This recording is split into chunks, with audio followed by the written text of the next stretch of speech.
I can keep going. That is so good. Thank you, you guys. It's feeling like Midnight Sun because guess what? The sun never sets in Survivor 50 Fiji. Unless it does. Unless it does and your name is Kyle and or Jenna. In that case, it's tough. The sun is set. Yeah. Well, hello. Welcome back to the Making Fire Freaking podcast. What this the is freak, a podcast where two longtime besties finally get to talk about their favorite TV show, Survivor. Today, we are covering the premiere episode of Survivor Season 50. Can you believe we're here? H-E-A-R, bitch, we are here. Perfect. Before we get into this absolutely stunning, beautiful, long episode, Riley, I have to ask, how are you? Y'all, don't say we ain't never gave you nothing. 3 episodes in one calendar 7-day week. Y'all are gagging on that. You're going to be seeing us tomorrow, too. Oh, and guess what? The day after that, and the day after freaking that. I'm doing so great, you guys. I'm going to bring the mood down. I have to talk about Jeanette McCurdy's new book. Okay. Well, it's not that, well, okay. I finished reading it, and I haven't written my Goodreads review yet, because I finished it yesterday. I was a little busy yesterday, 3-hour premiere and all. Lord. I'm just gonna say, you know what, okay. I know on Goodreads, I can't rank it half stars. I think I'd rank it like a 3.5. 3.5, maybe a 4. Okay. My problem with the book is I knew nothing about it other than Jeanette McCurdy read it. I knew nothing what the book was about. Just by the title of the book is Half His Age, and I naturally assumed it would be probably about some sort of a non-good relationship between a man and a girl half his age. Just using my context clues. Oh my god, my degree. Context clues. I think it was fine. I liked her writing. There were some moments where it felt a little grotesque, but I think that was the point of the book, and the point of the writing is it was supposed to reflect a sort of grotesqueness to it. But I don't know, it got to a point where I was like, I feel like this is like a little too much, if that makes sense. Mm-hmm. I was like, I got the idea. I got the gist about 3 sentences ago. Like, I got it. Yeah. But again, I feel like that was the point of it. I didn't know anything about the marketing of the book. Honestly, I didn't even read the back of the book before I bought it. I bought it because I enjoyed Jeanette McCurdy's memoir. So I have to say that I wasn't necessarily let down because Maddie and I were talking about this off pod last week. Maddie listened to a review of someone who reviewed the book and had expectations of sort of this like anger.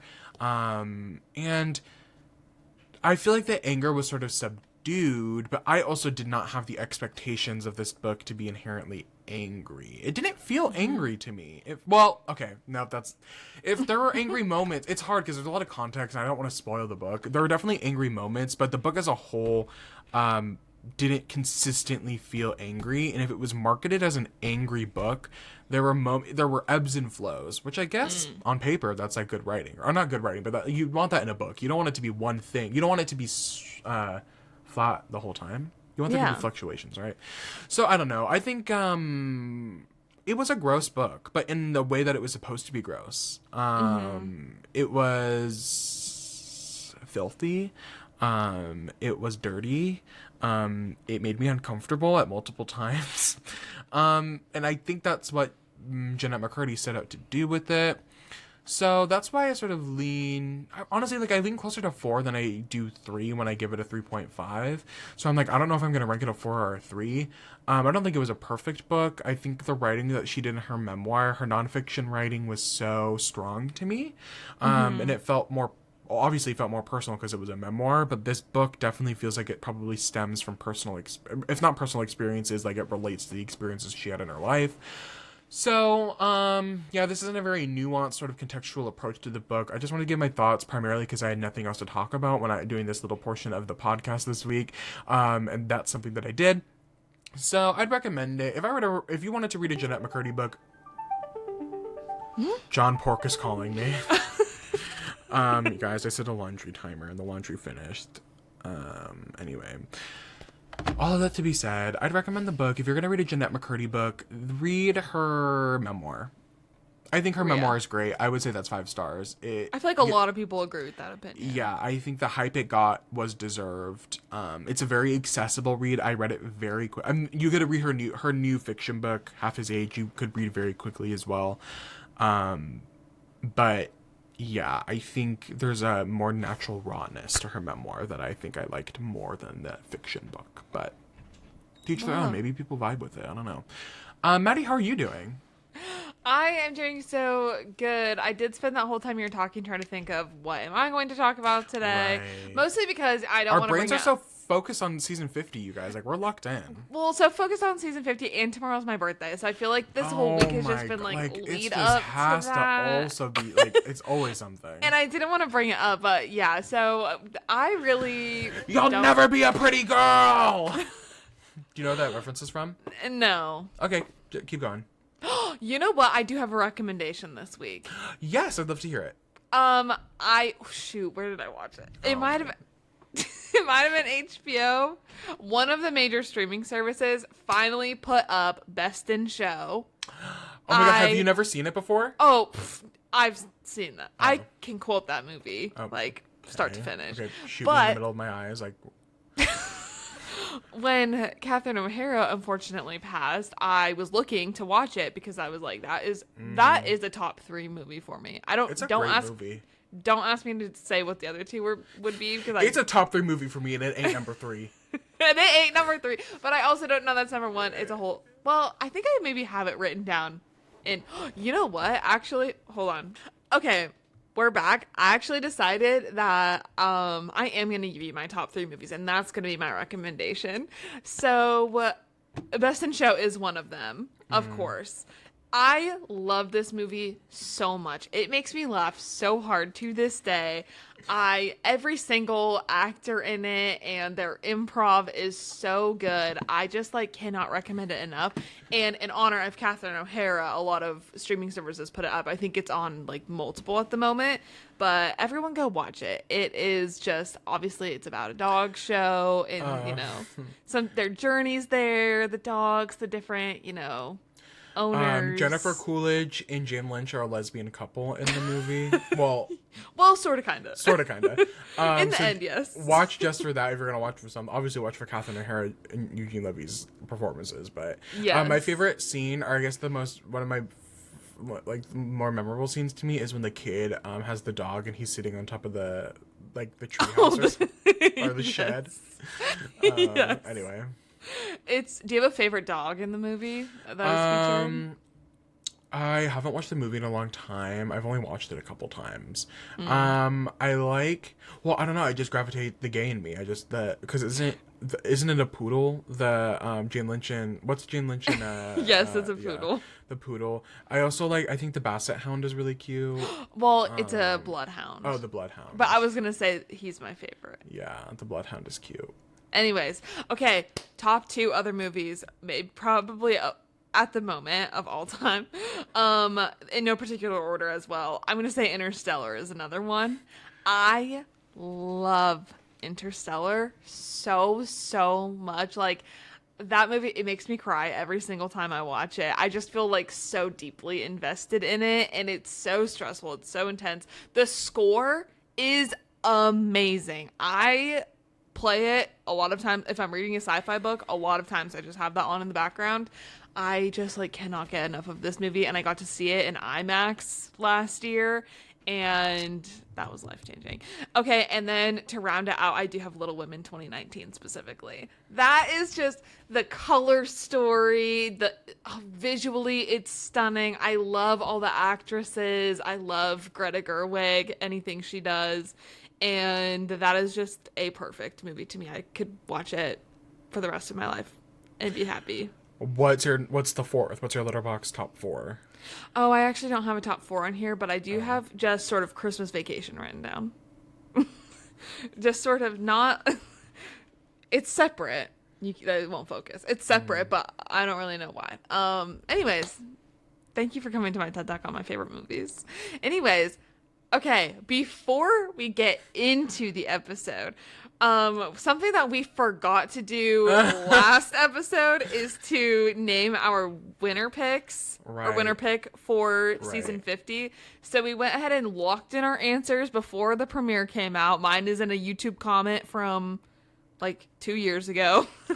Riley texted it to his sibling, and Riley gets to pick first because he won last time and the time before that, and like yeah, I'm on a good streak right now. You are on a good streak right now, so I'm dying to know. I'm feeling a little iffy at the moment about my current streak, but I was it Kyle?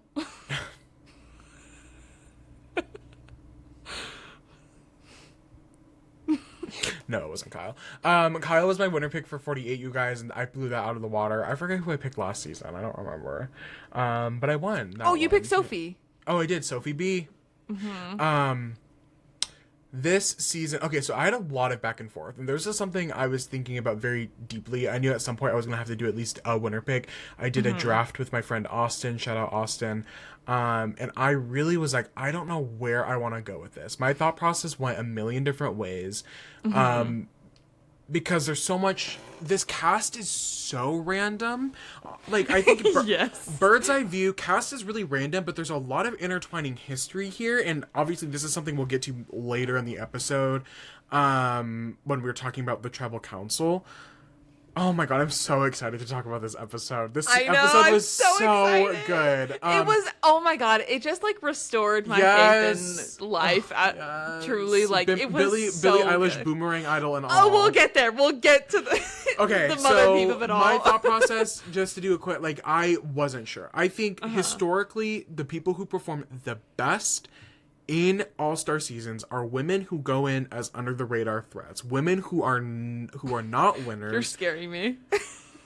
Women who are not winners, women who don't have flashy performances, and women who like Mary from Work vibes, like just like very random women. With that being said, there are a couple random women this season. And this is the thought thinking, I was like, do I pick a legend? Do I pick blah, blah, blah? I ultimately decided on the unknown woman archetype. I feel like that has the best use. And ultimately, I like rooting for women. I like rooting for women. I like rooting for a woman underdog. That's what I connect to. There are a couple different options I could have gone here. Obviously, I think the big three I was thinking about were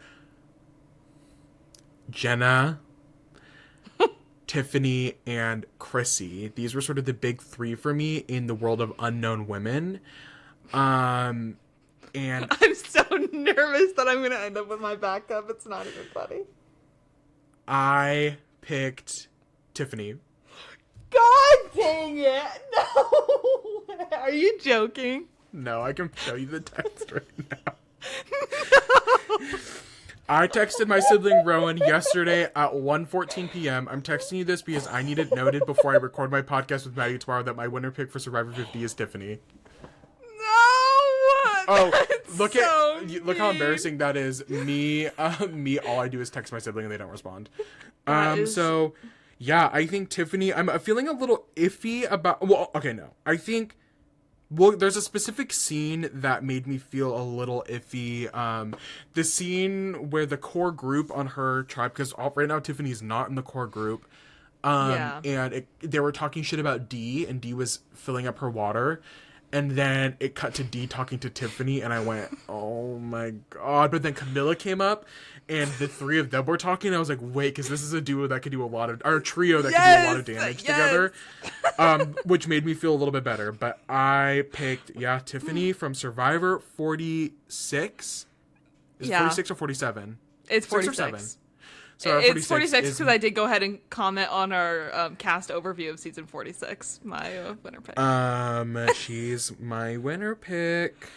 Well, that's really awesome for you. And I am going to say if she does win, I'm going to, not beat myself up over it. But what I am going to do is beat myself up over my backup a little bit more because I did pick a silly choice because... You were confident? I really was confident. Because what are the odds in a cast of 24 people that we were going to pick the same person? Like, especially just yeah, like. Well, no, because if you think about it, you and I think about the game in a very similar way, and we look for very similar things. I love Tiff so much. I said, without revealing my person, I guess, I said, Tiff is my winner pick for season 50. I hope Tiff gets that lotto ticket real bad. Real bad. Okay, so I did go ahead and go into it with the exact same mindset of wanting... I also wanted someone who had played the game more recently and was able to reflect on what they did. Like, yes, a little bit of removed from it. yes, with enough time passed, but also like she was just right there, basically. Like that was just a few seasons ago. She's in the new era. Yes, but she's not like a Joe, Camilla, Kyle, where it's so fresh. Like Joe very clearly has a lot of baggage that he has yet to unprocess. Oh my god, yes. I just love Tiff so much. I will still be rooting for her, but I do have someone that apparently I'm going to be rooting for even harder. And this was a little bit of a silly pick. This is someone that we have talked ad nauseum about on I know this Coach podcast. is not about to be your winner pick. Coach is my winner pick for Survivor. God damn, we can never get him out of our hands. Fuck. I just know that Riley loves Coach so much. And, okay. But, like, actually, I think Coach is... I picked him more as a, like... I think this character is hilarious to me. Like, it's not necessarily like an I'm laughing with you situation with Coach. A lot of times it is going to be the, latter half of that statement. I think his whole, like, honesty, integrity thing is so hilarious to me because, like, I just do not GAF. But he goes about it in a different way than Joe does, in my opinion. And I just think, like, what a Survivor freaking legend. And he was... What a freaking legend. He just is so funny, like, not intentionally, and, like, he was such a big part of our heroes versus villains coverage and talking about him and leading the yoga on the beach, and how can you not root for the freaking Dragon Slayer at the end of the day? You guys, comment down below, comment of the week. Who is your winner pick of Survivor 47? Wait, who is your winner pick of Survivor 50? I think Coach is, like, genuinely, I do think that's a good pick. He seems to be positioned very well. He was one of the most talked about positively in the preseason interviews. Like, it seems like a ton of people want to work with him. He's on a tribe with, I think Coach and Tiffany are they're on the same tribe. Yeah. So we're rooting for the same tribe to do well. I love that he's starting off with beef. Like, that is so fun. Like, I didn't know that at the time. I think, but the hard, we'll get into it. I'm not going to share my thoughts now on that. But, I think Coach is a good pick. I think he's set up well to at least go for a while. I think that's the hard thing with Tiffany is that I think she has the chops, but I'm like, I don't know if she has the longevity. Yeah. I think Coach could find himself in a position where he is just, maybe he's a go, maybe he's not, but I could see him just making it to the end, Yeah, I also just, like, I wanted my winner pick to be Tiff, new era, but then I wanted my backup to be old school to, like, balance out and, like, I guess roll the dice on who I was going to get. My other option, Chrissy was one that I was really considering, and then Jenna not so much, but I sort of locked in on this specific archetype. Chrissy was my other option, but I was a little more, the old school of it all threw me off. The fact that she's not as connected of an old schooler. I mean, she's not even that old. She's from the late 30s, right? Like, it's like she's still on the second half of the show. But I just didn't. I was like, I just trust Tiffany more. I trust Tiffany to be able to do the job. But Chrissy's great. Like, she's not chop fucking liver. She's tied for the immunity records for women. She's a strategic powerhouse. Yeah. So, like, she's not a bad pick either. I just, like, Tiffany, I just feel like I see the vision there. I fully thought you were going to pick Mother Vive. Except I didn't put her on my list because I thought you were going to pick her. Genevieve was probably my third. I don't think Jenna just fits in the archetype, but Genevieve was probably my third option. I just think her threat level going into this season to me seemed so large. Like, I truly, like, she's one of the characters of the new era. She has one of the most recognizable arcs of the new era. And she's just identifiable. Compared to someone like Tiffany, who a lot of people just didn't even like have anything to say about. Yeah. In the preseason. Genevieve had more of a recognition factor. Little did I know she was going to get put on a tribe with fucking Stephanie LaGrossa, who doesn't know anybody. Emphasis in gross. Anyways, we're already 20 minutes and we have to get into this episode. Okay, do you have any thoughts off the dome before we get into I love a Survivor montage. Ooh. It gets me going. It gets me going. It gets me emotional. Like, damn, this show's been on for 25 years. Like, I know. Longer than I've been alive. And it is about time we have a returning season. Like, about damn time. Thank you, Lizzo. Oh my god. What if there's an Lizzo advantage this season? Wow, that would be a twist. What would the advantage be, you think? Genuinely, watch it. Anyways, okay. The intro takes us all the way back to the beginning with season 1 and then showcased iconic moments throughout the 49 seasons that brought us up to this point. Goosebumps. It was beautiful. It was a very well done. And I don't think there was a moment missing from it. If there's one thing that Survivor production does know how to do well every time, it's going to be a montage. It's going to be a montage. And a lot of those clips from non-HD seasons were in very good quality. Yeah. I was like, damn, they put work into this edit. Yeah, they did. And then we see the cast of 50, getting on the plane to Fiji, and Jeff talking about how this season is in the hands of the fans. And then we're brought onto the barge with, dramatic shots of the cast riding through the wind and the rain to get to the beach where Jeff awaits them. Did you see my Jenna impression? Yeah. Beautiful. That part I could have maybe done without. I could have just done with the edit. Like, I'm sorry, nothing will top heroes versus villains flying in the heroes and villains on helicopters. Like, that was cunty. Yeah. Putting them on a barge and it's raining and everybody's hair's wet, I'm like, oh, whatever. It didn't have the same effect. Yeah, even Winners at War wasn't great. Putting them on, like, speedboats, like, separated by gender. Yes. Like, y'all, how are you gonna, for season 40 and season 50, like, you need to do the helicopters. I'm sorry. It's time to bring back the choppers. Bring back the choppers. Jeff then gives a little monologue on choosing them to represent season 50 and how the season was up to the choices of the fans. And each player here really, made their own game. They paved their own way here. And that's why they were chosen. And he has one thing to ask of them, and that's just to give it everything they've got. I'm sorry. I know that's... Okay, you guys, I know it's chuggy boots. I know that's cringy. I know it's like, whatever. But this is the energy that I need to be brought. I'm sorry, but sometimes the things that should go unstated need to be said. Yeah. And I genuinely think having... This is the language that needs to be used at the beginning. It sets the tone. It sets the tone. It acknowledges that this is a Survivor 50, and we have an expectation that you are going to give 150 fucking % every single goddamn week on this show. That should be the expectation, and you need to set the expectation now. Jeff said, I don't want no fucking bullshit. I don't want bullshit. And it's like, okay, your stories are what got you here, but play your game now. Like, play your game. You're here. You're here now. You're here. No more butt kissing. Play the game y'all were brought here to play. Yeah, and your spot is here. It feels like we're getting that. It is. These people. This Jenna fucking Lewis. Wait, Jenna Lewis, is that her name?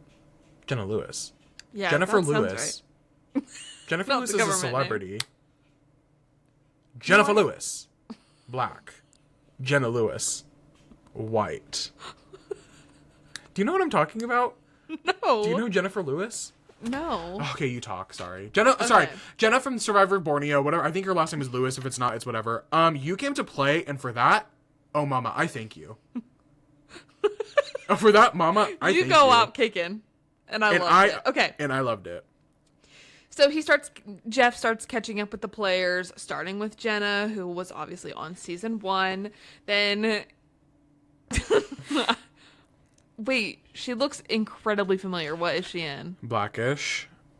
She was also in. I feel like our generation is probably Blackish, but she was in a bunch of shows. She was in Sister Act. She was in. Oh, that might be.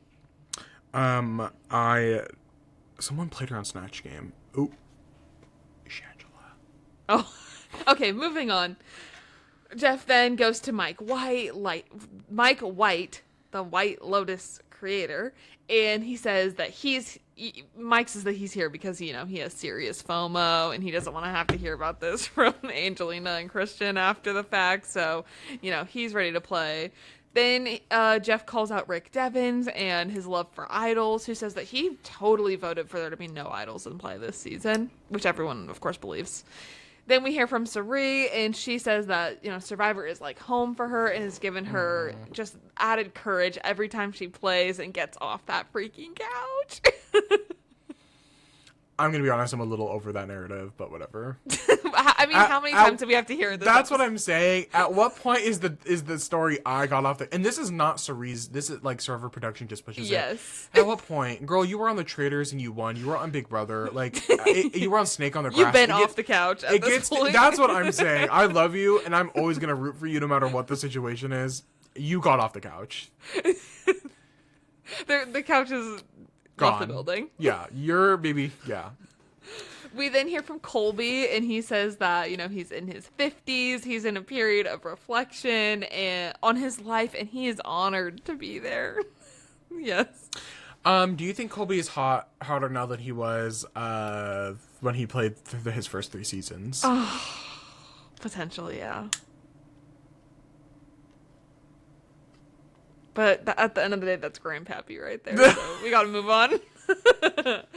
With the bad ear and the bad eyesight. Ooh, damn. Damn. And he was not my winner pick for a reason. And then we actually do move on to my winner pick, who gives us a coach-ism about regret being the strongest emotion we have, and how everyone on the beach said yes because they would have regretted saying no. And let's go slay some dragons. And that is what I'm talking about. That is the energy I need. And that's your winner pick. That's and I'm standing by him. And I'm standing by my winner pick, even though she gets about 2 confessionals the whole 3-hour episode. Yes! Hey, that's fine. Okay, then we get to the tribe divisions. So we have Orange, who is Sela, and we have Cerise, Savannah, Christian, Emily, Ozzy, Rick Devens, Jenna, and Joe. Something that was interesting as I was writing notes is some people are a first name, last name basis. Some are nicknames, and some are just their names. And I thought that was really interesting. The Teal Callow tribe is D, Mike White, Jonathan, Camilla, Charlie, Chrissy, Coach, Tiff. And then purple is Vatu, and we have Genevieve, Q, Aubrey, Angelina, Kyle, Rizzo, and Stephanie LaGrossa. Every time Vatu would be said, I always thought it sounded like Badu, Erica Badu. And because there's in the Queen's remix of Break My Soul, where Beyonce lists all the singers, and she there's a clip of... We need to move on. Okay. Well, no, I'm halfway through the story. I have to finish. She does it live, and she would do it live for the Renaissance tour, and she would say Badu, Lizzo, Kelly, Roll, but then Lizzo got canceled halfway through the tour, so she'd sing Badu, Badu, Badu, Badu. And every time you'd say Vatu, I'd go Vatu, Vatu, Vatu, Vatu. Right. Moving on. We then learned that the fans voted for them to start with no rice, and they will have to earn it, and they also have to earn their tribe supplies. The fans voted. Fuck you. Show me the numbers and then tell me the fans fucking voted. I would love to see the numbers. See me the numbers, Mr. 53 to 67 or whatever the hell it was. 53 to 57. 53 to 47? Girl. Don't ask us to do math. I'm just saying, like, y'all can't claim in the hands of the fucking fans and then just throw out numbers like that shit. Like, I don't believe you. I don't believe it. Y'all are under spells. We then jump into the first challenge where, here we go back with these descriptions. They have to dig under a log to release a key, then get some paddles, take a boat out to retrieve another key, bring a torch back, and then knock a bag off of a spiral thing that's up high to get a key to unlock a torch and then light a fire. Mind you. the winning tribe wins flint and a bonfire already waiting for them at camp. So Vatu Purple Tribe takes an early lead with Sela a bit behind them.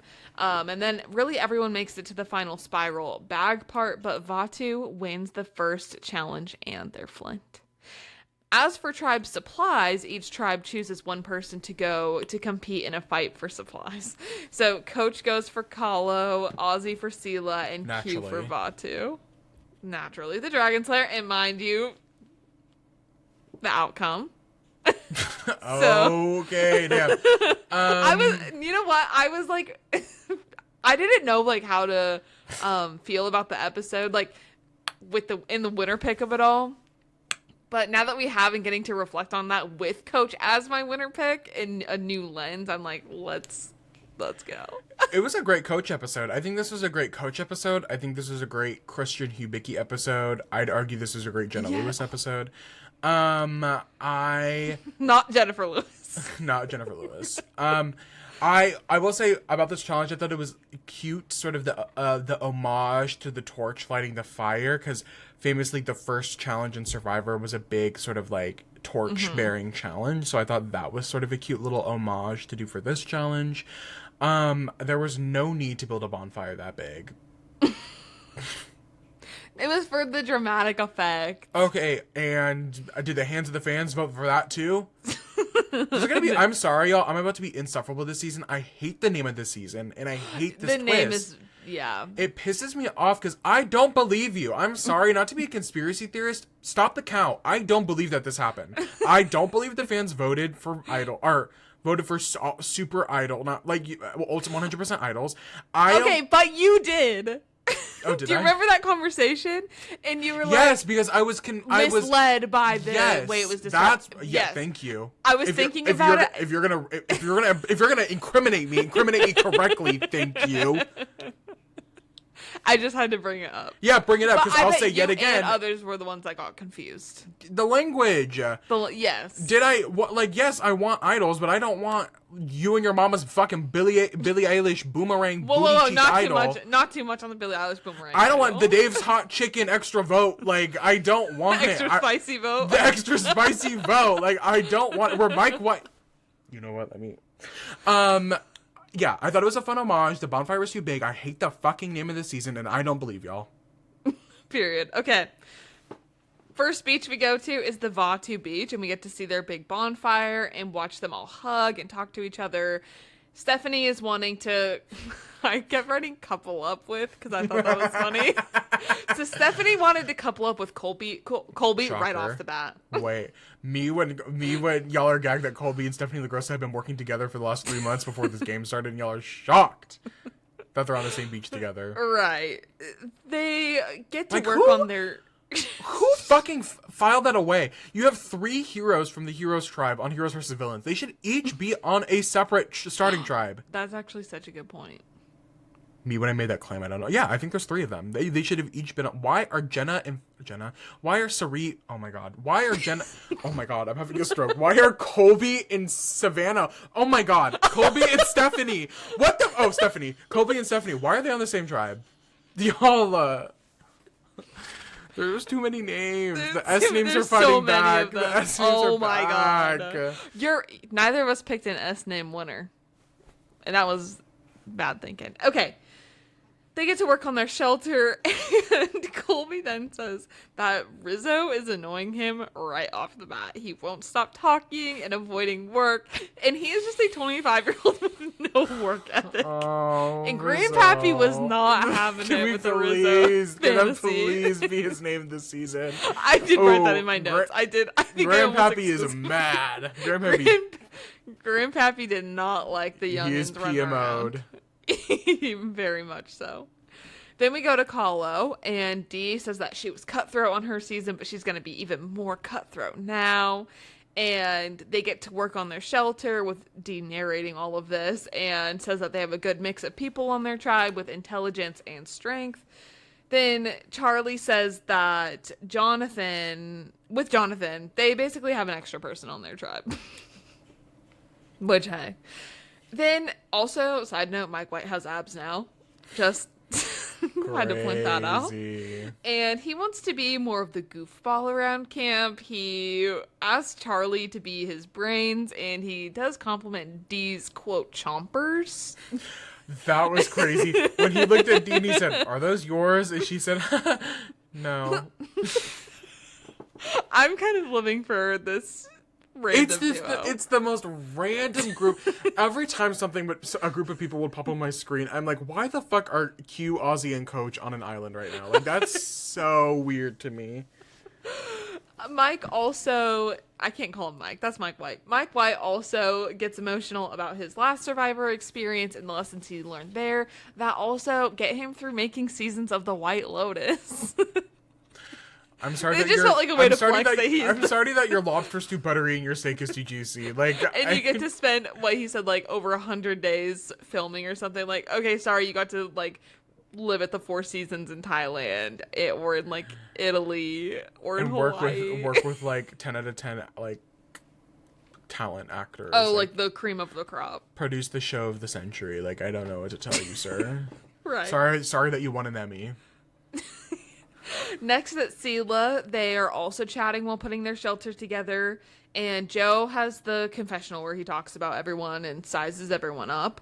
But then we have Savannah, who is talking about how she won season 49, but no one on the season knows literally anything about her. She was actually in Fiji like barely 2 weeks ago, having won. Everybody's like, oh my god, going back-to-back Survivor. Baby, I'm worried about that back-to-back plane. She flew from Fiji back to the U.S., from the U.S. back to Fiji in 2 weeks. I had that same exact thought. She's done that flight 4 times in a 2-month span. She did say that in between she got some Botox and her nails done. So. Wait, did you say that on the show? No, she said that on TikTok. Oh, that's cunty. She was like, I had to look snatched. Baby, so. she must have done that right after she got back the first time. She said, I need an appointment now. Right, you gotta let that shit settle. She said, baby, I got $1 million in my bank account and I'm ready to use it. And so she does let them know about how she won 49, but she's going to leave out most of the details on how she got to that win, her relationship with Rizzo. I would leave out most of the details too. No shade. Oh, absolutely. Baby, don't be going around telling people you were on the bottom of your tribe and nobody liked you. Don't be going around and saying that. Then Jenna talks and she says that season 50 isn't Gen Pop, it's Death Row. She wanted episode title. She wanted title of F with that. And then she pulls pretty much everyone aside immediately. I'm sorry, there were a couple quotes this episode where people were really pulling for it. And can you imagine the premiere episode of Survivor 50 ends up just being epic party? I know. There were a couple quotes a couple quotes this episode where I'm like, they're pulling for it. Yeah. Rizzo These had a people couple. are here to. Yeah. They're here to get their screen time. Absolutely. So immediately, Jenna hits the beach and is gunning to get Sari out. She is pulling literally everyone aside. She says, hey, flashback to once again, Christina. She says that Sari is lovely, a great person, so likable, but if you give her an inch in this game, she will take a mile. And the way she went about it, was it wrong? Yes. Was she 100% correct? Oh, yes. You got the right idea. The wrong day, babe. The wrong yeah. one. She, I hate that Sari was the one that Jenna... I think if Jenna had picked on anybody, it would have been a similar result. I think had you... Oh, she was going 10 times harder than everyone. Too hard, but I have to... Jenna Lewis, if for some reason you're watching this podcast, I respect it so much. I appreciate your presence on the season. I'm so sad that you were only on for one episode. Ethic, the grit that you showed in this one episode, you deserve to be invited back for another season. I need everyone to be bringing that energy. Girl, Jenna Lewis was playing like she had nothing to lose. She was like, I'm already here. Let me just play the game.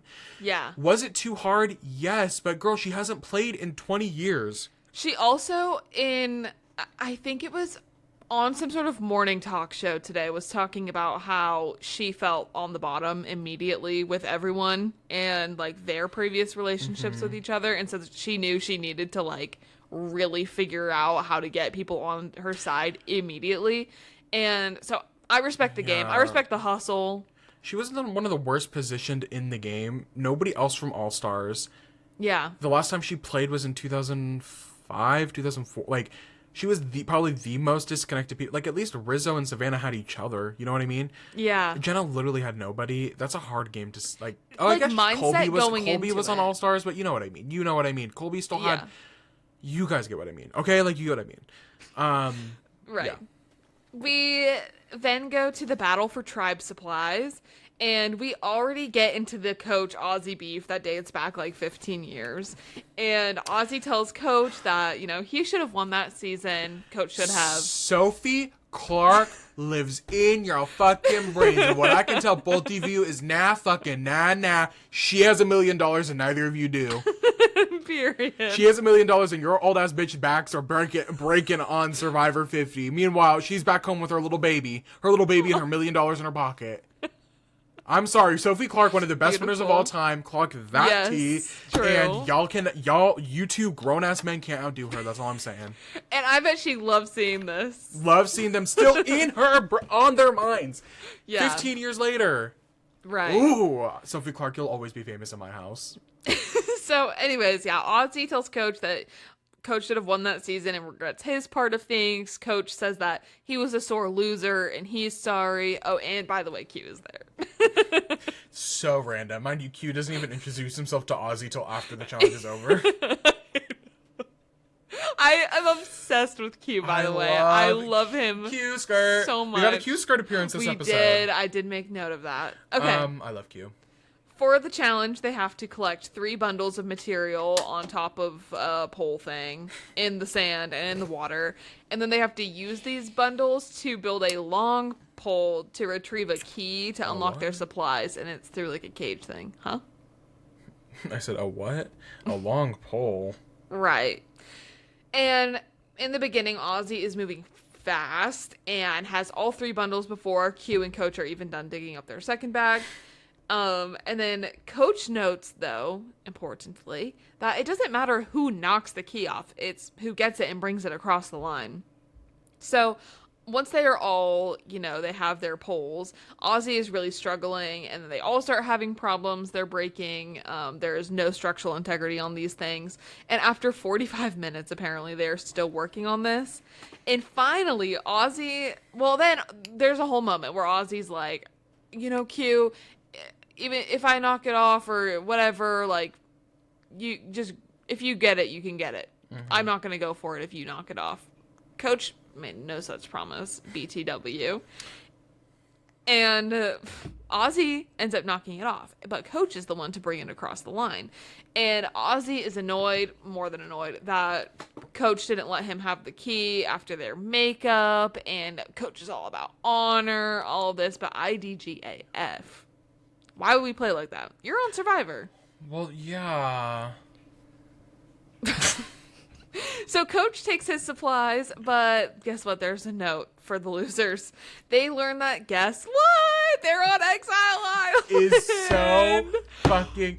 Survivor, amazing. I'm sorry. You did your big one. That was so Oh, funny. you ate with that. I was so funny. Speechless. I loved Coach's little coach said, I'm going to peek. No, I'm not. And then he like walked away. And then, well, I think Cook Islands was one of the... I don't know if they had Exile, but they definitely had Exile on Micronesia, Ozzy's second season. But they... Just so funny. It's just such a... Like, Ozzy, perfect. yet again, famously spent, like, his whole season of Redemption Island on Redemption Island. Yeah. Just so funny. I thought it was such a funny twist. It's so good. And to have Q there as well. Q and Ozzy is such a funny duo. So they learn that they get to spend the night there together before returning to camp tomorrow morning. We then go to the Kahlo Beach where the Dragon Slayer brings his spoils and everyone is ecstatic. They're chanting Coach. They're giving him the most energetic welcome. And we also, this is going to be the Foot Tribe apparently, because we learned that Coach has had his toe ring on since 1988. There's a lot of feet people at the moment. Yeah. He does promptly put a toe ring on Charlie, who is honored. That would have been a no for me, unfortunately. And then also there's Dee on this tribe, and famously, like, Dee has the craziest Damn, toes, so. I forgot about Dee's fuck ass feet. Damn. Chrissy has had enough of the chit-chatting at this point. She wants to get to strategizing, so she talks to Coach about wanting Dee out right off the bat since she won her season so recently and is such a dominant player. This was a very funny, like, section. Sorry, my dog's dinner automatic feeder's going off right now, and he's yelling at the machine. Oh, currently. perfect. Yeah, it was fun. I love it's just the most random group of people on these tribes. Sorry to keep saying that point, but I think it hadn't really hit me until the show started that I'm like, wow, all these people are actually like playing Survivor together right now. Mm-hmm. So random. And I just love it. I cannot believe we went so long without any returnee people. Wild. I don't understand. It makes no sense. I feel like even if they were to have done like a new era one, I get they want to like establish the new era or whatever. I don't care. I have not been so invested in a season in so long. Like, this is just stunning to me. Yeah. I think this episode overall was pretty flawless in its execution. I mean, it set up things like that. We'll get there. But yeah, okay. I liked it. And I'm liking it. Period. At Sela, Christian and Rick Devens are on a walk in the forest, and Rick the Idol Hunter is already trying to sniff them out. You know, he's like a hound dog in that regard. He looks paranoid. Every time he's like... I'm like, damn. We get the cutest moments with the two of them together, and also them talking about how much they love and want to work with the other in their confessionals. And they talk about Emily and how Rick wants to pull Emily into the little alliance with them. And this is just so heartwarming to see. Like, Emily is so happy to have people that right off the bat want to work with her, which is obviously such a different experience for her from last time. And it just makes me so emo. I love her so much. And I'm just happy with, like, how happy she is. And also, Christian is absolutely adorable. Which one of us is Rick Devens and which one of us is Christian Hubicki? I think I'm Rick Devens. I was gonna say, and I think I'm Christian. Yeah. Perfect. Does that make you have your Emily? You have your own little baby boy in the back. I do. He's sleepy. We played a lot of frisbee today in the yard. One day he'll see you on TV. I know. We'll get to that later. At Vatu, Colby talks... Vatu. Also, I want to say I'm having a hard time because I associate Tiffany with being purple. So every time we go to the purple tribe, I'm like, oh, we're going to see Tiff. Right. And then we're promptly not going to see Tiff. She's not. Anyways, Colby talks to Kyle and wants Colby, Kyle, Genevieve, and Stephanie as an alliance. And then they're looking for a fifth. Kyle says that he likes Genevieve because she's a scary player and he wants to work with her, and she agrees that they are a dangerous duo together. And then Colby also goes ahead and lets Jen know. I kept writing her name as Jen, and I'm just going to keep calling her that.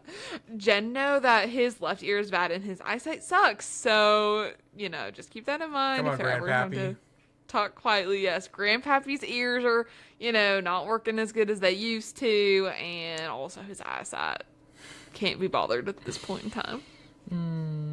Then we have one of the most uncomfortable, weird scenes of the entire episode where I had Genevieve and Aubrey talk, and Aubrey is very weird. Aubrey asked Genevieve what her perception is of her. Which is a weird question. Wants to know what kind of game Genevieve is going to play, and is so weird. They have the most just horrible, awkward, tense vibe immediately. And Aubrey in her confessional says that she wants to cut Jen's throat before Genevieve cuts hers. Which is interesting because Genevieve has not once yet mentioned to us, the audience, that she's wary of Aubrey. It's going to take a lot of me to not call her Audrey. I know it's going to happen at least a couple times. It's real this tough. season. It's real tough. Friend of the pod, Audrey. Yes. Famously. My sister. I feel, yeah, it'll be hard. Weird conversation. I was listening a little bit to the Know It Alls podcast. Rob Sesternino, friends of the pod, Rob Sesternino and Stephen Fishback do. I don't know if you saw the email. They did invite us next week. I know you're busy. I know we're gonna be out of town. But Oh, shoot. we'll get back. If you guys our people will connect with your people. Sorry, we're super busy right now. They were talking about how Audrey might be a little similar to Joe. Might be a little wounded from her last time out. Aubrey, her last time out, had a hard time, with the people she trusted turning against her due to her sort of reputation.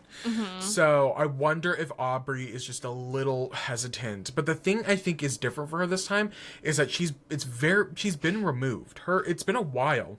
Yeah. So it just feels like completely out of left field for her, like, It's been almost interrogating 10 Genevieve years like since the this. last time she played, I believe. So it really, like...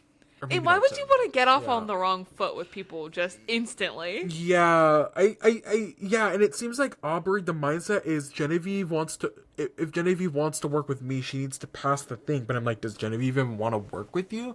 Like, I think it was, Right. it was a weird mindset. I feel like we missed a little bit of context to this conversation a little bit. Yeah. To benefit of the doubt to Aubrey, but it was weird. It was a weird convo, and Aubrey's vibe was weird this episode. And I don't know if that's just the way it's being edited, but I'm like, I don't know if I remember you like this, but She's feeling a little weird and intense. she had an interesting. I was listening to her preseason interview with Mike Bloom, and she said that one of her real life friends had a quote like said something to her once that was like, "You've never not been perceived. Like you've been." She was on television at a young sort of age, and her friend was like, "Aubrey as a person has just never not been perceived by an audience. Like that's like a hard thing to do." And I feel like we're sort of seeing a reflection of that a little bit. I feel like she's worried about her perception, which I feel like is understandable because she had a lot of judgment cast towards her for the three. I don't know. Anyway, you get what I'm saying. On Exile Island, then, night 1, the bugs are going crazy. It's cold. And Q and Ozzy are not having a great time. But we quickly go to the next morning where they're working on getting a fire going. But Ozzy's back is just toasted, man. And Yikes. they're ready to go get to their beaches when the boat pulls up with a note. The note says that one of them must give up their vote to the other as a payment of a way to purchase supplies. They have to, if you want the supplies, you have to pay with your vote to the other person. Okay, I think I'm following. Sorry. And they can't leave. Do you accept Venmo? Venmo. Bitcoin. Y'all got payment plans? What's going on? I'm confused. Klarna. Y'all got Klarna? And they can't leave until they reach a negotiation. And Ozzy, aka Oscar, negotiates with Q and convinces Q to give him his vote so Q can return with the supplies. So I know Ozzy kind of just wants to go by Oscar. Mind you, he hasn't clarified to I guess he did clarify to the audience. That should have been one of his first confessionals, which it wasn't. Nobody's calling him Oscar, mind you. And even production is not putting Oscar as his name on the thing. Yeah, I was going to say. I do love this idea of throughout the whole season, Ozzy has two personalities. He has an Oscar side of himself and an Ozzy side of himself. And he goes, Ozzy's going to go do this, but today Oscar's going to do this. No, I'm obsessed with that. Like, Oscar's all business. He's really battling something out there on this side. He is. So then Q gets to go to his beach and shares with the group what happened, but makes up that there was a second challenge that he says Ozzy lost. So that's why he has supplies, and he does not share with the group that he lost his vote, but he does pull Kyle aside and share the truth that he ain't got that vote no more. One thing Q ain't gonna get. Ozzy then gets to his beach, and his tribe is disappointed to not have supplies. So Christian gets to work on getting a fire started with his tribe mate's eyeglasses, and it works. I'm so obsessed with him, it's not even funny. Like, I love him so much. He's just a silly guy. Oh, he is. That's and then Dr. Christian Hubicki to you. mind you. Christian says in his confessional that a few weeks ago he had a son, and his son is his superpower, and how someday his son will watch him on Survivor. Oh my god. He watched the premiere with his son at like a huge theater, and he posted a picture of his son watching the episode on Instagram. That's precious. Still with Stila, Suri and Rick talk about how Jenna has been coming for her already, and Suri is like, Savannah, slow down. We just got here. Like, I can't help it if I give off queen vibes. So Suri starts on, building strong relationships with other people. And in her conversation with Ozzy, they start connecting. And he tells her about his extra vote. And that's his number one girl right now. That's his diva at the moment. Diva Cup. Right. I don't know why I said that. So random, but okay. At Vatu, Rizzo is hosting a little fashion show with his fellow tribe mates, and he seems to have swooned Grandpa Colby over. Okay, I think Grandpappy is sort of in a mood swing right now because it didn't take a lot. Yeah, really, Grandpappy's going through something. Grandpappy, when he said, wait, because I can't judge somebody by only the first 5 minutes after meeting them. Me, when I actually have to get to know somebody and figure out whether I like them or not. Did Grandpappy not say that his 50s are about reflections? And reflecting on his life? I have to say, Mother Vive, girl, that pink and red houndstooth sweater. Oh, she's eating on she that knows beach. exactly. Oh, she knows exactly who she is, too. She knows her colors. I kind of judged the giant red wool coat. No, it was perfect fit. And that sweater, sickening. Perfect. Ooh, perfect. Oh, she's perfect. Oh, now, sweetheart. I love her. And we also get our first Q skirt of the season during this. And then Colby and Rizzo are connecting, and Grandpappy lets Rizzo know that he can always come to him with how he's feeling out here. And this all means a lot to Rizzo, and Colby relates a lot to Rizzo since he was Rizzo's age of 25 on his first season. That's crazy. Yeah. Grandpappy just a shoulder to cry on. I will not stop calling him Grandpappy. Wait. That's Grandpappy Coco right there. But yeah, Rizzo is so funny. I just feel like crying. He's once again the sweetest. Like, I am so obsessed with the RIZGOD. Like, we're one episode in, we're not even halfway through the episode and Rizzo's already crying. Oh, and he won my heart over. Yeah, again and again. Yeah. Fall in love again and again. At Kahlo, we have some yoga on the beach with Coach Jonathan and Mike White. And Jonathan knows that he has to be strategic this time, like, at all. And so he talks to Mike White about wanting to get D out first. And he also says that he wants to play harder and more genuine this time. I don't know if those and he connects with old school people because they're more genuine. Again, I don't know if that's necessarily true. Coach, right. One of the famous villains of all time, mind you. And yeah, I'm gonna be honest, I sort of blocked Jonathan out of my brain. I have no reference point into how he played this last season. I'm gonna be honest. He was just strong. That's all I know. Yeah. I don't think. Yeah. I don't know. Well, it'll be interesting. At least he knows he has to change something. Actually being able to do it is another thing. Yes, but he's had time to reflect. And Let's see how this has out. Grandpappy. Yeah. Then we have Dee and Tiff chatting and connecting, which I love, and Tiff is also loving Camilla. So Tiff tells Camilla that she isn't vibing with Chrissy at the moment, which Camilla's also into. And overall, these three divas are just ready to have fun and cut some people out of here. I'm glad I picked Tiffany instead of Chrissy. Yeah. Yeah. We then get to the first immunity challenge of the season. They have to race over a ramp, through a mud tunnel, roll a cage of coconuts, throw the coconuts into a basket to release a crate with a rope thing that they have to latch on to this other thing, release a ramp, climb up the ramp, solve a puzzle. Classic Survivor challenge here. First two tribes win immunity and reward. The first winning tribe wins a large fishing kit, and the second place wins a smaller fishing kit. Allegedly, we didn't get to see it, but Angelina tried to negotiate for something other than the fishing kit, because she's like, we don't have like a good beach for that. Like, there's not really fish, and she was shut down. But I love the effort. And then really just getting into it, Vachu starts with a bit of a lead, but Kahlo makes it to the puzzle first. Suri, unfortunately, struggles majorly with the ball throw Why part. the fuck did Suri put herself on a throw? Why wasn't she on the puzzle? Apparently, she thought that it would feel similar to something she did in a previous season that she did well on, with like a ball throwing thing on the rope. But I guess it took her like 20 minutes to do it. Like, it was bad. And they couldn't switch her out? Apparently not.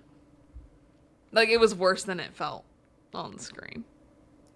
Okay, but the crazy thing is that they didn't even... I mean, they were behind, obviously, but, like, it didn't... Which, it makes me wonder how long the challenge took overall. Well, but yeah, because Camilla, who's famously great at puzzles, obviously blew it out, but they still were able to get a good base to their puzzle built before they were, like, out of it. Yeah. I don't know.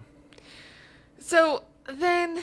Oh, this is where I don't want to talk about it. So, during the getting up the ramp part, Kyle had actually made it up the ramp, and then he went back down to help someone else.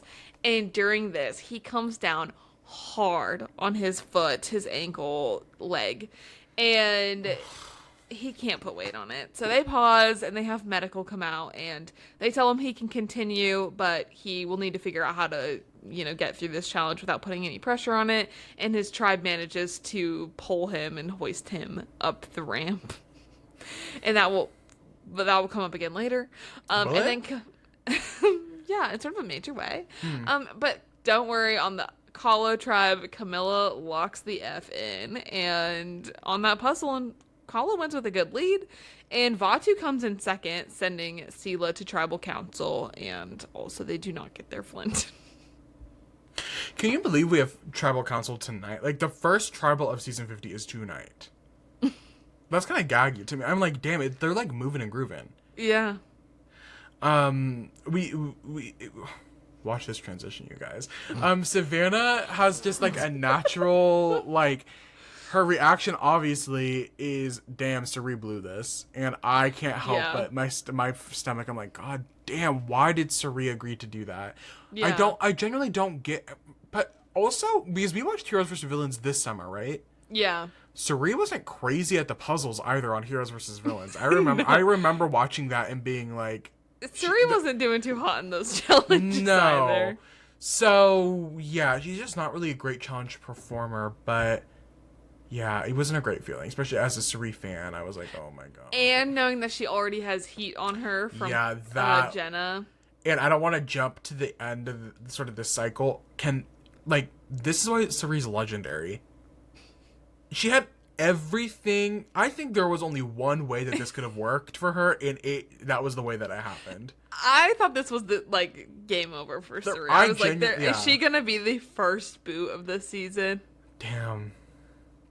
So we cut to the Sela tribe who are losers, and there's a lot going through their heads. Christian is giving a pep talk, does not hesitate to mention that the Suri's portion of the challenge is where we lost. He says, you know what? That's where we lost, and we can all agree on that, can't we? And you know what? I'd rather call it out than just talk around it and be weird. Right. They all sort of go to wash themselves off in the water, and the survivors having a lot of fun with editing this so far this season. Yes. Specifically, sort of their sensories, the sensory of it all. They've been doing a lot of sort of muting, focusing in, tunnel vision sound stuff. We see everybody sort of talking, and Suri sitting in the water, and this best example of how she's looking is just she just. Why are you kind of giving Mama Kelsey on Traitors? That's tomorrow, honey. That's tomorrow.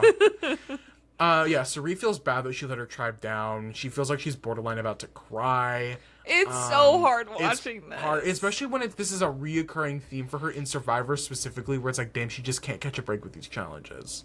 Yeah. It's hard. Jenna is being a villain. Jeff said, we don't want to invite any villains back, but you put Jenna Lewis on the season, and that's when you fucked up. No shade.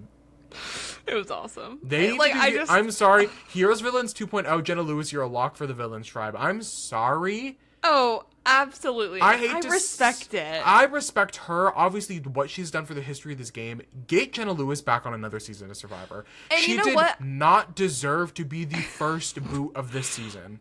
And the only reason I was like rooting against her was because it was Sooooo. Like, if it had been other people, I would have been like, let's freaking go. But if I'm being honest, I felt from multiple moments where I was like, I hate to say it, Sooooo. She's valid. Jenna's obviously valid, and I will support Sooooo to the day I die. I'm never going to be rooting against her. Yeah. I literally was like, if Sooooo has to go for this sort of Jenna arc to happen, I'm not going to be mad at it. No shade. Unfortunately for Sooooo, I don't want, like, worst case scenario, Sooooo goes home, but if Sooooo goes home and from that we get this Jenna villain arc this season. Yes. Yeah, I'm down for that. I'm here for it. Jenna is serving exactly what it's to be served. I think this happens with early Survivor players sometimes when they come back on these later seasons. They feel lost in the sauce a little bit. Yeah. Maybe Jenna said, I'm back for reality TV and I'm going to be here for reality TV. And I love it. She did what she needed to do. Yeah. All of this being said, Jenna is sort of coming off strong to the people on her tribe, and it's not looking good. I think the inherent first reaction is get rid of Sooooo to strengthen the tribe, but some people are really being thrown off by Jenna. She's a loose cannon. And it would have been different if she had been like chill about it prior to the challenge. If she dropped, and then was able to like use the challenge performance as like a basis for it. I honestly think it would have turned out different. Yeah, if she had been less, exactly. Intense. Do you think something can be pink and intense? Oscar and Sooooo are working to get. Okay. If I can be brave for a second, Ozzy, I hate judging a book by its cover. You are 40. I was like, wow, Ozzy lost a little bit of his charm and his attractiveness. Just looking at sort of pictures. But then I'm like seeing him on the show and I'm like, no, you still have it, friend. And you know what I want to say is aging is beautiful, and I love seeing people age. And I just think sometimes reality TV cast photos just don't do people justice. And I see you in HD on a TV show, walking around, moving. I'm like, no, Ozzy, you still do got it. And for that, I thank you. Yes. Oscar and Sooooo are trying I cannot call him Oscar. I actually can't. Oh, so you can call Colby Grandpappy, but you can't respect Ozzy's preferred name? Wow. That's all I'm saying. I'll try my best, and that's what I can do at the end of the day. I mean, if the show's not, like, I don't know what to tell you, Ozzy. Like, if the show isn't promoting it, then I don't know what to tell you. Yeah. Oscar and Sooooo are a tight duo, and Oscar wants to protect his girl. Oscar does. He wants to protect his girl.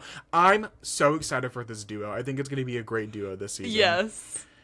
Ozzy is telling the group, he's like, well, shit. Jenna's coming on strong, and we might need to go her instead of Sooooo, because that's crazy. Kristen low-key backs him up. Kristen's like, I'd rather have a unified tribe where everybody's on the same page than one person. Like, it's gonna get to a point where we're playing around Jenna. Because she's a loose cannon. And Kristen's like, I don't want to play around Jenna. I want to play for me. And who's she gonna pick next? Exactly. Nobody knows. This throws Joe off a little bit, the way that Oscar approaches this conversation. He's like, I don't... What? Joe maybe needs a little more time to work through some Joe stuff. is traumatized, bitch. He is like, I'm like, damn, Kyle and Camilla really hurt the fuck out of you. They did a number on Joe. You know what? And I'm here for it, because he went through that whole season on this moral superiority trip, and he could do no wrong, and people were just eating it up, and in the end to get served that hot piping plate of humble pie from Kyle and Camilla, like, that is tough. It was, so Joe is traumatized by this possibility of a secret duo. He thinks Oscar and Sooooo are definitely working together, and he doesn't care about that bullshit. And so Joe is now going around trying to push Sooooo a little harder, because he's trying to get that more unified. Devins and Emily are now talking, about this dynamic with Suri and Oscar, and they're like, this is interesting to have here, but what if we voted Ozzy out instead of Suri? And Emily was like, honestly, that makes the most sense for my game, because Jenna and Suri are gonna consistently go after each other. Ozzy is just a general threat, like, Yeah. and then Suri's like sort of forced to work with us if we don't want to work with Jenna, because she doesn't have anybody else. Oh, Emily Flippin, strategic mastermind, financial analyst. Like, and I just love seeing her in a good position. Like, her name is not on the chopping block, and I'm obsessed. And I will say this, what I think All-Star seasons usually do well, I think obviously it's very prominent in Second Chances, where you have voting blocks instead of alliances, where you have people who will vote together, but not necessarily a whole group of people. Like, one or two people vote together, but you're not having whole solidified alliances that are going to go to the final 6 together, you know? Yeah. And this is sort of what we're seeing well, on paper, this is what we're seeing. In reality, it's not what really ends up happening. But the edit is portraying that we have a couple voting blocks here. There are 3 names out for vote as we're heading to Tribal. Suri's name is out there based on challenge performance, and it seems that Joe, Savannah, and Jenna are leaning to vote Suri. Joe and Savannah seem to have started this little duo. It seems like they're the 2 most recent people in this tribe. There's something amongst them in that relationship there. Jenna's name is out there because she's possibly a loose cannon, which could cause obvious problems for them down the line. And that's being supported by Christian, Suri, and Oscar. Mm-hmm. And Oscar's name is on the block because that could possibly, he's in a duo and it would be unexpected. And Emily and Devins are sort of connecting over this. It's currently a mixed bag. Joe, Savannah, Emily, and Christian. It might have been Devins, not Emily. I couldn't remember after I started writing the note, and I didn't want to go back. But Joe, Savannah, Christian, and or Emily and Devins were sitting, and they're trying to finalize the vote based on the majority, and it's leaning various ways depending on their interests. But ultimately, the group just wants to have a unified vote, a unified first vote. Mm-hmm. Anything to say before we get to Tribal? Toots. I was so nervous for Suri. Yeah, this was... I fully thought that it was going to be the end of it for her. I didn't see the Aussie thing playing out. Yeah. I don't know. I didn't think it was going to play out either. I think it was just like sort of a last minute, like, what if we did this type vibe. I was surprised with the unity, like, well, not to like skip ahead, but I was surprised with how it played out, but I'm just like happy that, I don't know. No, yeah. Yeah. So going into Tribal set is giving very White Lotus season 3. Yes. It's giving very Thai fantasy. Did you see the White Lotus, like, cast video thing? No, I didn't. It was beautiful with their watch. pictures. For season 4? No, like of Survivor. It was White Lotus, but then like they went over the whole cast. It was like a trailer of them. Of season 50? Yeah, but like not. I don't know. I reposted it on my Instagram. You should just go watch it. Oh, Tribal's giving Thai Temple fantasy. And again, this is good. The old schoolers are back, baby. We have engaging tribal councils. It isn't analogies. This is what we were saying last season, wasn't it? It's not analogies. Beating around the fucking bush. They're gonna say what they're gonna say. Yeah. Jenna talks about this obvious juxtaposition between season 1 and season 50, right? The 25-year gap in between those seasons. Can I also say that Jeff was being a lot more direct as well?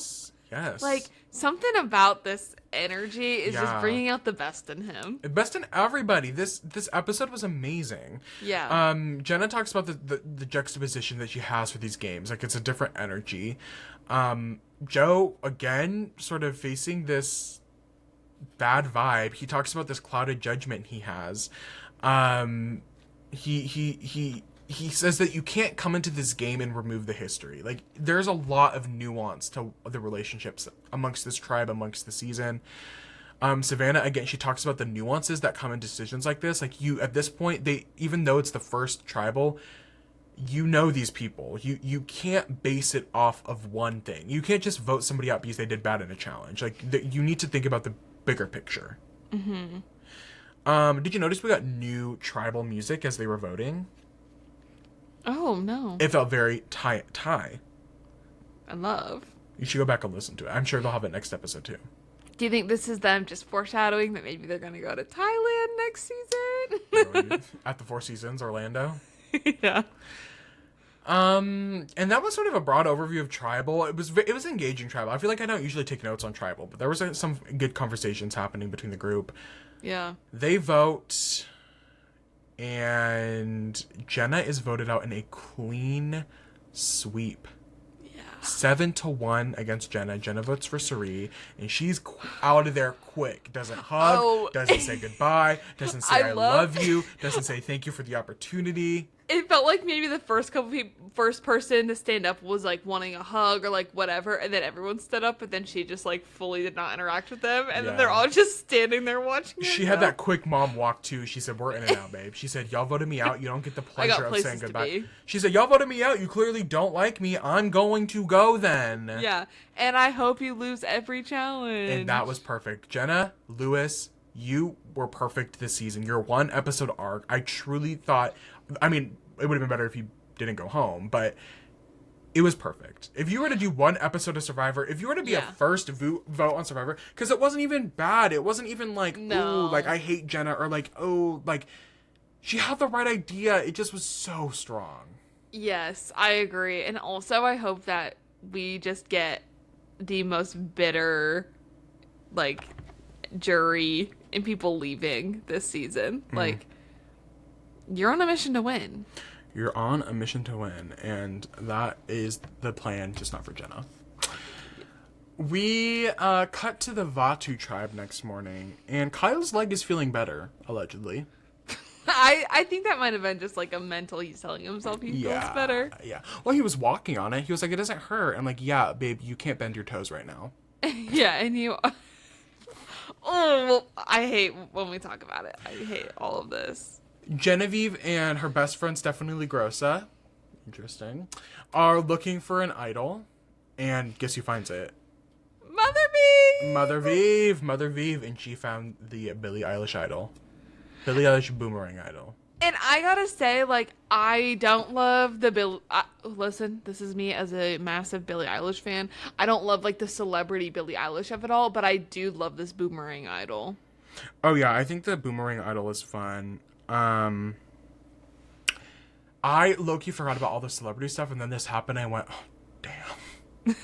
I was like, damn, yeah, that is happening. The Billie Eilish boomerang idol. Yeah. Genevieve is not allowed to keep this for herself. She has to send it to someone on another tribe. If that person gets voted out with the idol, then the idol goes back to Mother Vive. Mm-hmm. So now the thought process is, Genevieve, do you want to build a bridge with someone strategically, or do you want to try to set somebody up so it ends up back in your pocket? And what Jen's going to try to do, Genevieve, is going to try to do, she ultimately decides that she wants to try to set somebody up. So she gives it to Ozzy, who has famously went home with an idol in his pocket.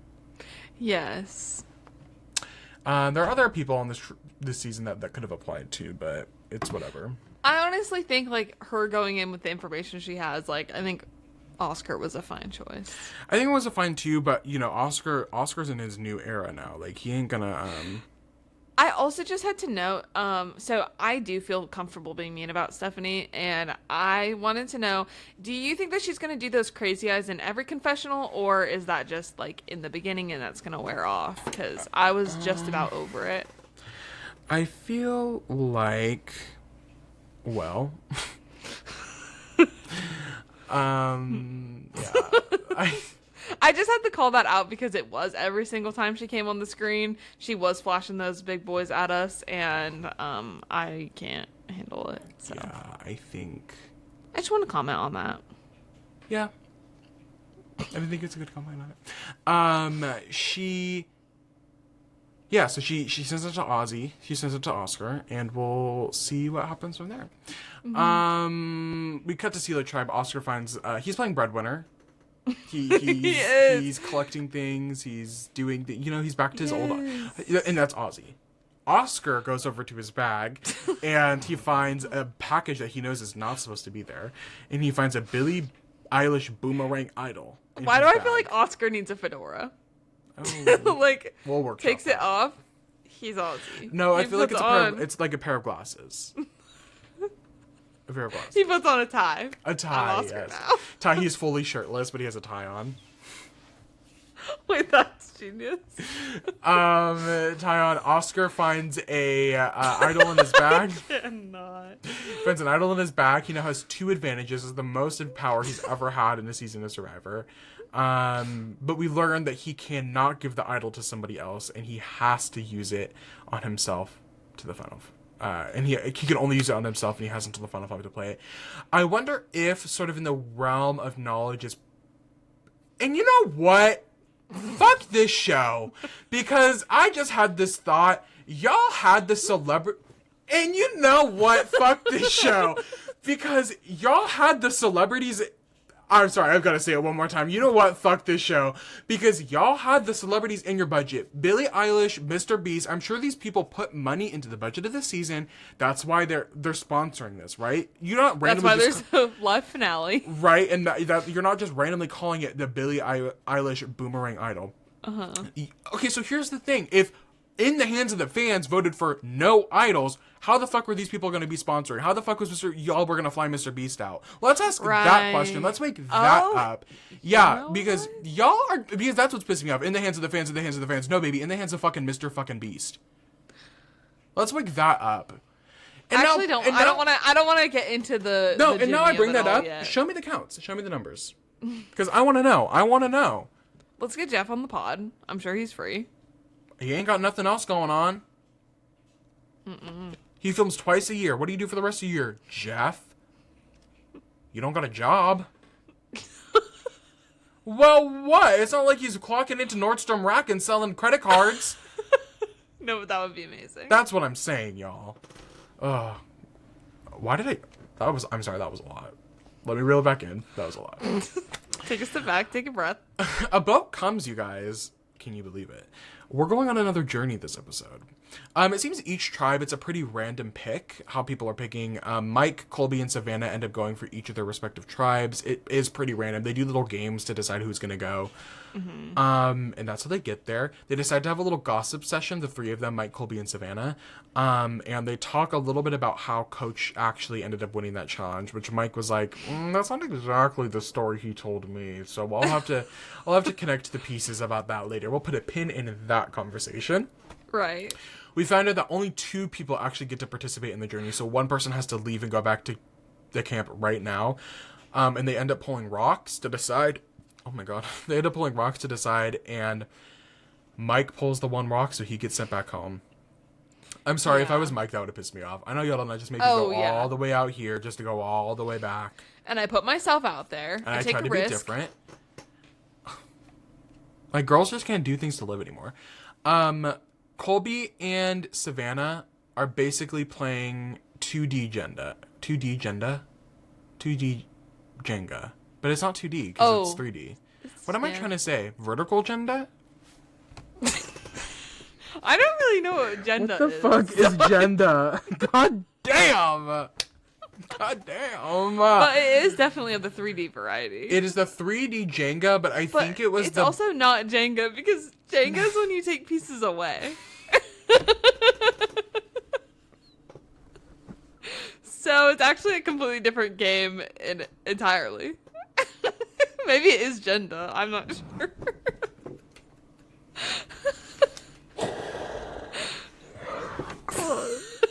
Like, I can't do anything right with you people. The first thing you said was 2D Jenga. Because that makes sense. But you know what? I understood what you mean. You guys, if you okay. think... No, close your eyes. Close your eyes. If you think, Nothing in 2D. And I'm going to say the word 2D Jenga, and I know the first thing you think about is the thing that they were doing. Because it kind of matches, doesn't it? No, because I knew exactly what you meant. Exactly. Thank you. It's 2D Jenga. It's 2D.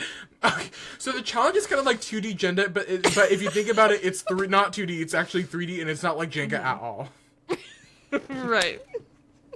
So I don't really, but you get what I was saying, right? You're like, I do, but I love the way your mind works. That's too good. That's 2D Jenga. And at the end of the day, if you stay 2D gender, baby, you don't gotta get 2D gender, baby. Okay, so actually, So funny. So let me go ahead and describe the challenge, since that actually didn't help at all for any context. So there is sort of a rigid thing, and each side, rigid platform, one might say, and Colby and Savannah kind of have Tetris-like pieces. And yes, that's what I would... Oh my god, Tetris! It was kind of like Tetris. To Tetris, it kind of is like the Tetris game that you 3D can buy. Tetris. Yes. Oh my god. See, I was right there, you guys. I was really right there. 3D Tetris, you guys. God. 3D Tetris, 2D gender.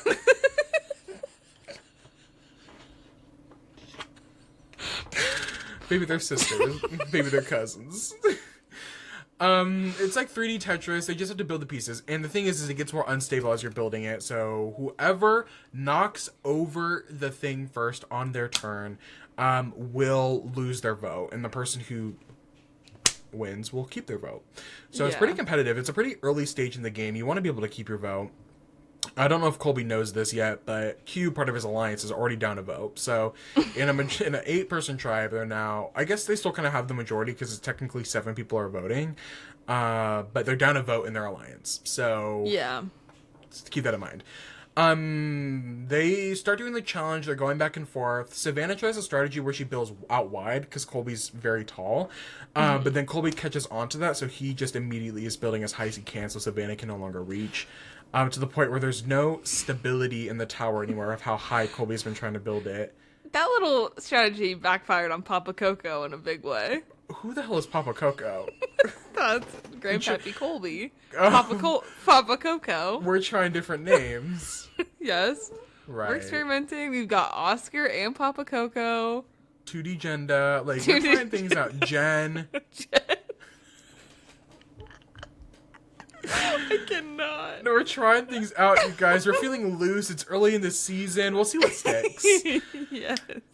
Savannah ends up winning because Colby can't keep the pieces on, obviously. And that's why she ends up winning. His hands are shaking so bad when he realized that he I was like, up. Colby, I said, take a breath, babe. Colby thought he was actually going to get shot down. He said shot in the dark. I forgot about this whole thing of Colby not knowing anything. Colby said, shot in the dark, they're going to shoot me if I lose this challenge. I'm losing my vote. Mind you, that's one of our best performing TikToks is of Colby not knowing, us pretending that Colby knows nothing about what's going on. Anyway, yeah. Savannah, check out our TikTok, you guys. It's popping over there. Savannah ends up winning. She gets to keep her vote. Colby gets sent off. As Savannah gets to go on the boat, she hops on, is given a letter, finds out, oh my gosh, I get an advantage for winning. She figures out that the fans chose dynamic advantages, which was like the most advantages that they could have put in. Mm-hmm. And Savannah also... And I just want to thank you for your contribution to that. Savannah also won a block of vote, sisters. Don't forget about that. So now there are now 3 advantages out there in the game floating around. It's like day 2. So just keep that in mind, everybody. Or day 3. I think they end on like day 4, so. Day 6, 7? Sorry. Yeah, we're almost there. Kahlo, we go back to Kahlo Tribe, and Mike decides to share what Colby said about Coach at the sort of meeting of the people on the journey. And Mike shares a story about how Coach jumped down and sort of stole the keys from Ozzy. Mike White sort of intended this to be a silly little story, just to be like, LOL, isn't that funny? Instead, Coach went about 15 years back in the past. Coach immediately felt a sense of PTSD, and his heart stopped beating for like 3 seconds. His heart was going tachycardic. Yeah, it was going pitter patter, pitter patter. He's immediately transported back to South Pacific. Again, Sophie Clark stays in y'all's brains in a way that, like, is incomprehensible. he just like he's like, I can't trust Ozzy. Like, I came into this game wanting to actually be honest and integrity and hold integrity, and I've been very specific about the words I use and the actions I've done to uphold my word. For 48 hours, yes. 48 hours, mind you. And Ozzy's immediately throwing that under the bus. And if that, or Colby is, Ozzy is... Wait, because now I'm... Connecting the pieces, mind you, he's mad at Ozzy, but Colby was the one that shared the story to Mike. He's like, Ozzy's... He was like, Ozzy, I can't trust Ozzy. Or no, maybe it wasn't about Ozzy. I think he was being more general. He was like, people in this game already see me in a certain light. They already see me in a certain way. Sorry, I don't think it was specifically about Ozzy. But I think it probably culminates in Ozzy being back in the game where it's stressing him out. We do, in fact, get a Martin Luther King Jr. quote from Coach to Jonathan. Hot off the press. Which is crazy. No shade. If you were to give me a sheet and guess which three of these things actually happened in the first episode of Survivor 50, and one of them, the true answer on the list was Coach restates a Martin Luther King Jr. to Jonathan from Survivor 42, I would not have believed you. But just think about all that wisdom he's got in that dome. It's all in the ponytail. All in the ponytail. And the toe rings. That's right. That's his hard drive, his backup. The toe ring. Coach feels like this is a real turning point in the way he's going to play the game. Again, mind you, this is day 2. Colby explains what happened to the group, and he tells them that he lost his vote. Savannah, on the other hand, is 50% honest, and she tells her tribe that what happened, minus that she won a block a vote. And Rick does not fall for this. He immediately tells people he does not believe it and believes Savannah has some sort of advantage. So that's just sort of out in the universe now. Yeah. And our final culminating scene of this episode. Very emotional ending scene. Yeah. The Vatu tribe is chilling. They're being silly. They're talking. And we see Jeff and the Dr. Joe coming in on a boat, which is never a great sign. Literally never. Never once is it like, oh yeah, this is gonna end up well. They ask for everybody to get... unless it's Boston Rob who is passed out, and then Jeff is going to check up on his man. My man. Well, little do you guys know... Okay, so I don't want to spoil next episode because I know we're watching live. I do have insider tea that since... Kyle got removed from the game, they're replacing him with Boston Bob. Yes, Boston Bob. Our favorite. Look out for that next, and don't say you guys got it from me because I have a source.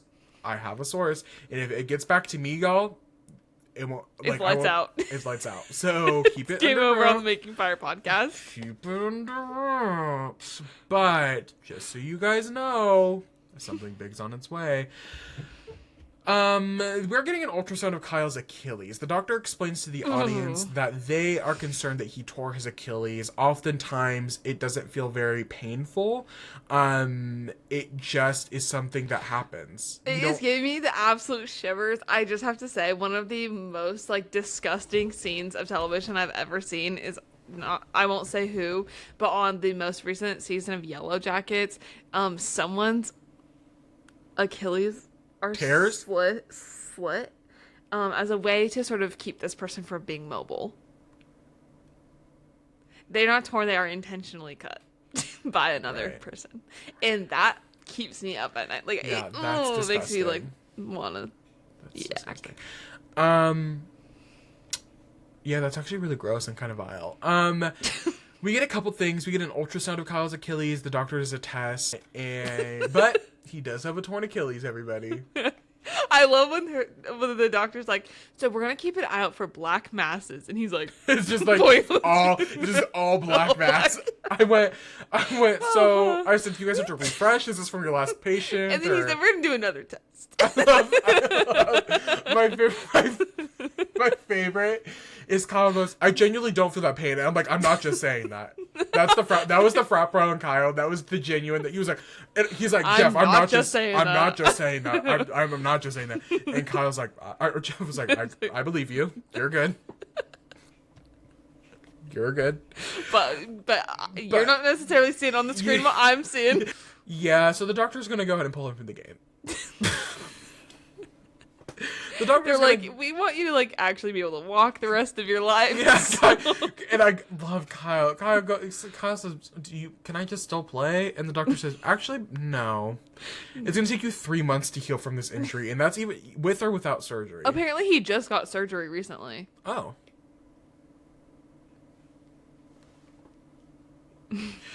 Okay. Sometimes it's not immediate. One thing about Aubrey is she's gonna be on a season where someone gets medevaced. One thing about Aubrey. Oh, when she was like putting her buff in front of her face to hide the tears. This is really sad. Kyle, my OG winner pick, you did not deserve this. He was positioned great. I was absolutely hoping that was your winner pick. My hope was that your mindset was like, well, I picked him to win once and he won, so I'm going to. So you're praying for me to have the second boot of Survivor 50. Well, I was hoping that you were just going to go for Kyle, so yeah. Okay, well, fuck you. Did not pick Kyle. I picked Mother Tiff, and you didn't. So, and that's it. That's the end of this episode. I'm devastated for Kyle. Yeah, who knows if he'll ever get to play Survivor again. Yeah, I could see him being on like a heroes tribe. Honestly, I could see him being on a villains tribe. We'll get there down the line, but. Honestly, this is how it's like a good season. These first two boots, I'm like, get both of them back on another season of Survivor. Oh, totally, immediately. Yeah. Oh, if there's not another returning season in approximately 2 years. Honestly, just do it every 5 seasons. That's what I'm saying. Honestly, you don't even have to do it every 5 seasons. If you do it every like 4 years. Just need... That seems like a lot of time. No, 4 years, because it was 2020. It's been 6 years since Winners at War. Yeah. Do it every 4 years. It doesn't even have to be like on the 5 and the 0. It can be like season 32 and season. I do not think we should be going 9 seasons in between. No, that's crazy. With no themes and a new cast every time, minus what, Bruce? Yeah. Oh. That is not acceptable to me. That is not how you keep the interest in the show going. Great premiere episode. I think I've been very wary about Survivor 50. I think in my mindset, I was like, there's so many ways they can mess this up. I think the cast is bringing it. I'm intrigued by production's choices in a good way. Yeah. I'm having high hopes. I don't want to get my hopes up. We still have a lot of Survivor left to go, but... They're eating no notes. I loved it. I thought this was a great premiere episode for me. Me para me. Yeah. Well, thank you all for watching. Maddie, do you have any other closing thoughts here? No, other than I'm just so happy. I loved it so much. I cannot emphasize that, like, this is maybe my favorite Survivor episode watching experience, like, honestly, ever. Yeah, I'm excited. Is this your first All-Star season you're watching live in, like, a long time? Well, in a long time, yeah. One with like Second Chance, Heroes vs. Villains. 15 years. Since It might have been Heroes Fans Villains. versus Favorite, or no, I might have been Heroes versus Villains. So yeah, maybe. 15 years is a long time. It is. That's all we're Wait, but what should the poll be? I was just about to say. Okay. Thank you all for watching. We appreciate you. This is going to be an amazing season. We have this episode this week. We're going to do an episode covering the finale of Traitor Season 4. Don't you forget it. We're going to be there. Watch it. It's going to be amazing, just like the whole season has been. And I'm on the edge of my seat. I actually cannot wait. I cannot wait to see Alabama Rob win. And how dare you, actually? Don't put that into the universe. Like, comment, and subscribe. You can follow us watch us on YouTube. Like and rate us on Spotify if you're listening. You can go ahead and follow us on Instagram and TikTok at Making Fire Pod. And comment this week what was our comment this week? Who your winner pick is. Who your winner pick is. And go ahead and answer our Spotify poll, which is, do you think Oscar/Ozzy is still hot in his 40s? Yes or no? Oh, that's such a good... Yeah. Okay, maybe not. Is he... Yeah. Yeah. Do you think Oscar/Ozzy is still hot? Yes. Is that a good question? Is that objectifying somebody? He's a man, so I feel like it's fine. So I feel fine about it, but Okay. I mean, we don't have to. No, it's okay. Send it. Thank you all for watching, and make sure, we'll see you next. Oh my god, next week with episode 2 of Survivor 50. Can you believe it, hun? I'm so excited. We'll see you next week. Everyone, just do yourself. Bye. Bye. Mm-hmm.